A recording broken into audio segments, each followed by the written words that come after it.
Hi hello నమస్తే. నేను మీ Venkatesh sir. ఎవరైతే రైల్వే పరీక్షల కోసం ప్రిపేర్ అవుతున్నారో వారందరికీ ఉపయోగపడే విధంగా మనం ఫిజిక్స్ కెమిస్ట్రీ వీడియోలను మన యాప్లో తయారు చేస్తున్నాం. అయితే ఏఎల్పి కానివ్వండి, టెక్నీషియన్ కానివ్వండి, గ్రూప్ డి కానివ్వండి, అదేవిధంగా ఆర్పిఎఫ్ కానిస్టేబుల్, ఆర్పిఎఫ్ ఎస్ఐ, అదేవిధంగా ఆర్ఆర్బి, జేఈ, ఇలా అన్ని రకాల రైల్వే పరీక్షలకి కూడా ఈ వీడియోలు ఖచ్చితంగా ఉపయోగపడతాయి. మనం ఫిజిక్స్ కోర్స్ వేరుగా, కెమిస్ట్రీ కోర్స్ వేరుగా, తెలుగు మీడియం, ఇంగ్లీష్ మీడియం వేరువేరుగా కోర్సులు రూపొందించడం జరుగుతుంది. మీకు ఏ సిలబస్ చెప్తాను అనేటువంటిది ఫుల్ క్లారిటీ ఇస్తాను ఈ వీడియోలో. మనకు కావాల్సింది 6వ తరగతి నుండి 10th క్లాస్ వరకు ఎన్సీఆర్టీ బుక్లో ఉన్నటువంటి కాన్సెప్ట్స్. దాంతోపాటుగా అవసరమైన మేరకు మనం ఇంటర్మీడియట్ సిలబస్ కూడా చెప్పాల్సి ఉంటుంది. నేను గత 10 సంవత్సరాలుగా ఆంధ్ర, తెలంగాణలోని ప్రముఖ కోచింగ్ సెంటర్లో ఫిజిక్స్ కెమిస్ట్రీ బోధిస్తున్నాన విషయం మీకు అందరికీ తెలిసిందే.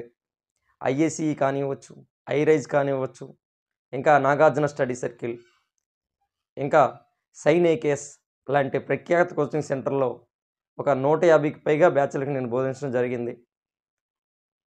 అదేవిధంగా 75,000 మంది నా స్టూడెంట్స్ నా దగ్గర క్లాసులు విన్న వాళ్ళు ఉన్నారు ఆంధ్ర, తెలంగాణలో సుమారుగా.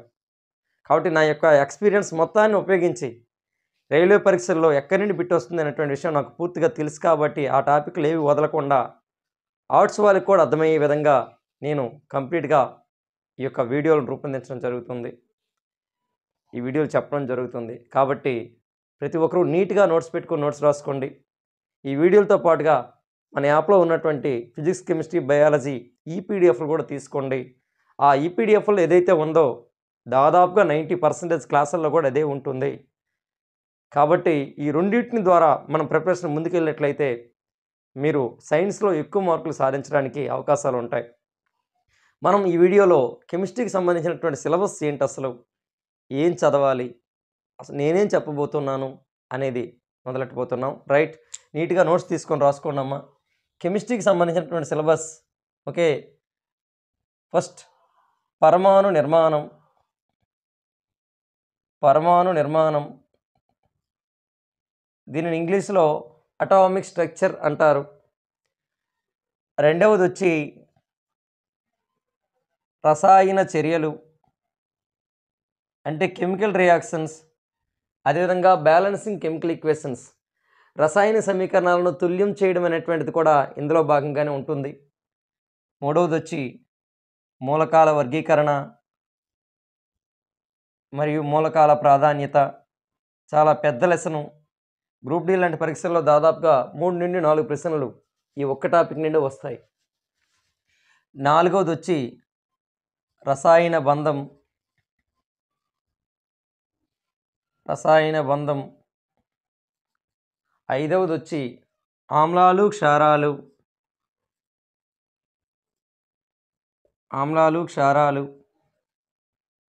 లవణాలు, acids and bases and salts. అదేవిధంగా ఆరవది లోహ సంగ్రహణ శాస్త్రం, మెటలర్జీ అంటారు ఇంగ్లీష్లో.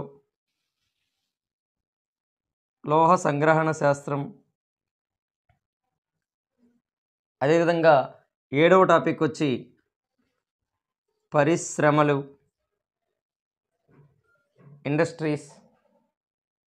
ఎనిమిదవది కర్బన రసాయన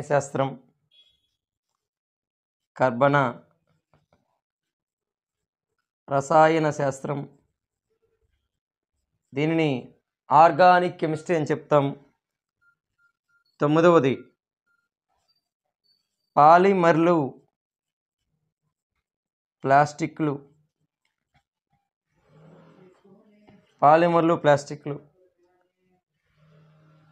పదవది రసాయన ఇంధనాలు.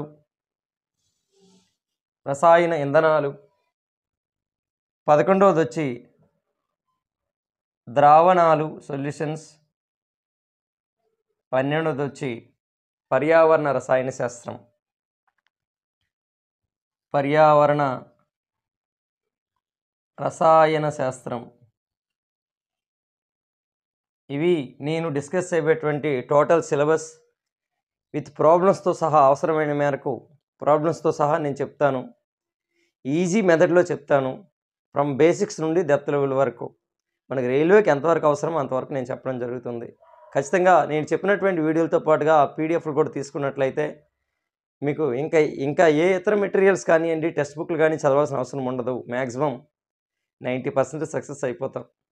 ఓకే, ఇంకా ఎక్కడైనా ప్రీవియస్ ఇయర్ క్వశ్చన్స్ కానివ్వండి, మోడల్ పేపర్స్ కానీ దొరికినట్లయితే అందులో ప్రాక్టీస్ చేస్తే మంచిదే. ఇంకా అదనంగా నాలెడ్జ్ని గెయిన్ చేసిన వాళ్ళు అవుతారు.